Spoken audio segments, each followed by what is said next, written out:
Welcome back to City Insider. This is a YouTube channel for news, stories, and analysis surrounding Manchester City Football Club. I will update new video every day. Like, subscribe and turn on notifications to support me.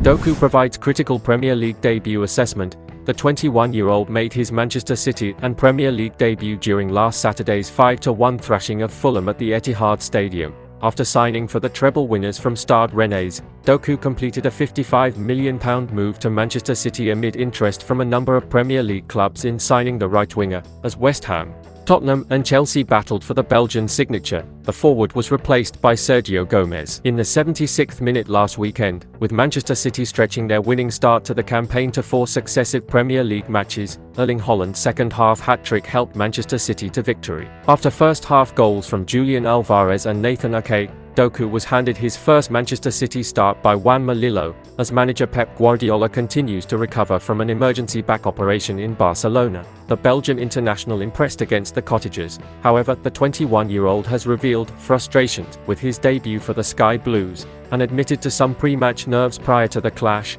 "A little bit nervous. My first start for a big club like this, it's normal. But I tried my best to help the team as much as possible. When you play at home you always have the advantage, and the crowd can help positively. That's why I'm frustrated. I can't provide assists or goals for the team.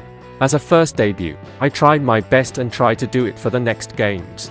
Doku was one of 4 first-team signings at the Etihad Stadium this summer, with Mateo Kovacic, Josko Gvardiol and Matheus Nunes all signing for Pep Guardiola's side. Nunes was an unused substitute against Fulham, having completed a deadline day move from Wolves before the Premier League fixture. Manchester City face West Ham after the international break, with the meeting at the London Stadium likely to provide opportunities for both Doku and Nunes.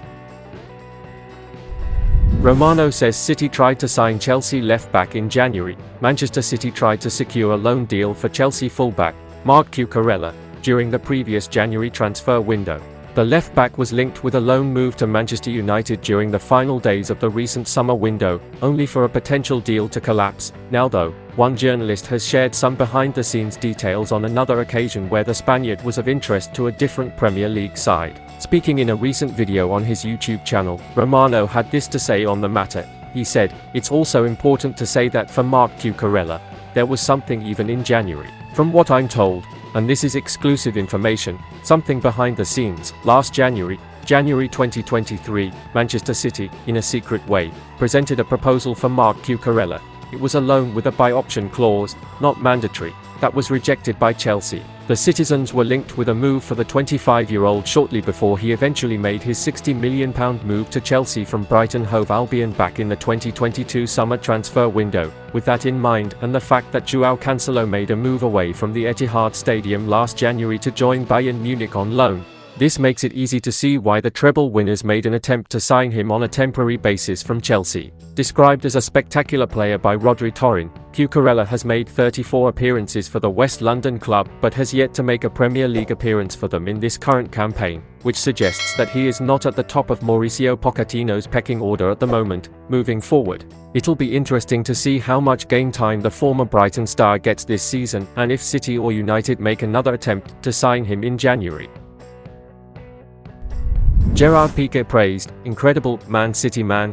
Gerard Pique has shared his praise for Manchester City manager Pep Guardiola and compared his coaching career to Sir Alex Ferguson's. The former Manchester United and Barcelona defender has experience of being coached by Ferguson and Guardiola, winning numerous trophies under both managers. Now though, the 36-year-old has shared his thoughts on the 2 big-name managers and what they have done in their respective careers. Speaking in a recent episode of The Club, Pique had this to say about Ferguson and Guardiola. He said, "His career has proven that he's been one of the best managers in the history of the Premier League and in the history of football. And if you compare later with the coaches that I had, for example, Pep Guardiola, which I believe is a genius and that he's an incredible coach, but he's different from Sir Alex Ferguson. What Sir Alex did to Manchester United is different from what Pep Guardiola was doing at that time for Barcelona."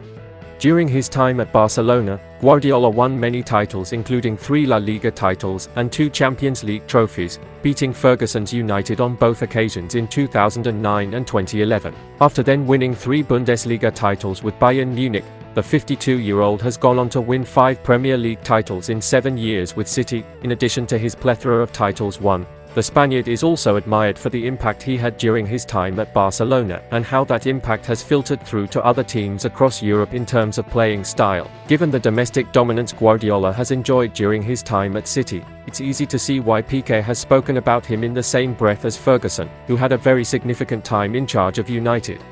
Moving forward, if the Spaniard can continue being successful with his current side and keep winning trophies until he decides to leave, he'll undoubtedly be seen as one of the best managers that English football has ever seen.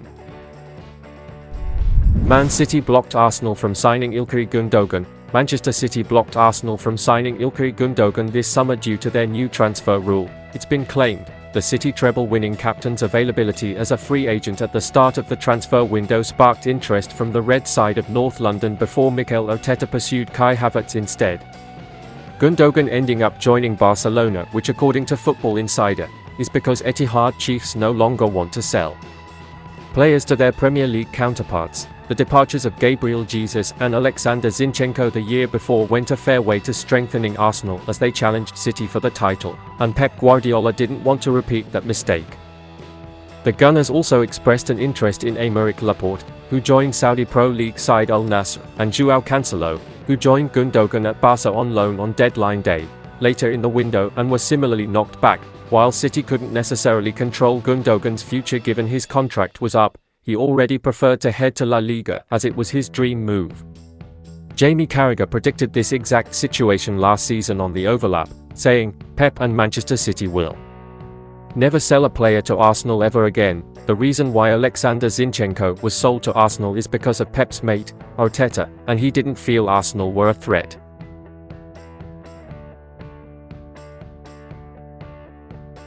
And that's the end of this video. Don't forget to subscribe and turn on notifications to support me.